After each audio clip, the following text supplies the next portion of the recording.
ఆవిర్భావ దినోత్సవం సందర్భంగా కాంగ్రెస్ నాయకులందరికీ శుభాభివందనాలు తెలియజేస్తున్నా.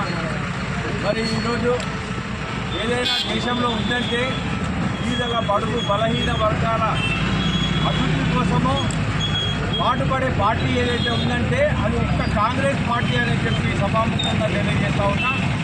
ఆ రోజు ఇందిరా గాంధీ గారు ఆ రోజు ఇల్లు ఇవ్వడం కానీ అన్ని స్కీములు ఇవ్వడం ద్వారా ఇప్పటికి కూడా ఈరోజు ఇన్ని సంవత్సరాలు అయినప్పటికీ కూడా ప్రజలందరూ గుర్తుపెట్టుకొని ఉన్నారు.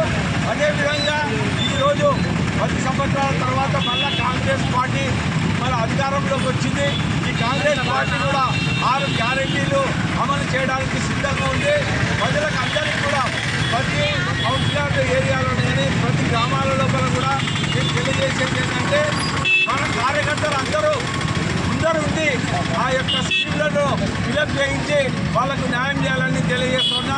మనం అందరం కూడా కలిసికట్టుగా, ఎందుకంటే ప్రజల లోపలికి ఇదంతా ముందుండి మనం అందరం సహకరించి వారికి స్కీమ్లు అదే విధంగా మీద వాళ్ళకు చేయాలి.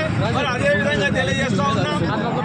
ఇప్పుడు ఏదైతే ఉన్నావో ఈ స్కీమ్ల ద్వారా మన కాంగ్రెస్ పార్టీకి సంబంధించిన మీద వాళ్ళకు మనం వాళ్ళకి న్యాయం చేయాలని చెప్పేసి కోరుతా ఉన్నా. తర్వాత ఒకరికి వంతుల వారిగా మనం అందరికీ న్యాయం చేసే విధంగా మనం ముందరకు పోవాలని చెప్పి తెలియజేసి మనం ముందరు ఉండాలని చెప్పి తెలియజేసి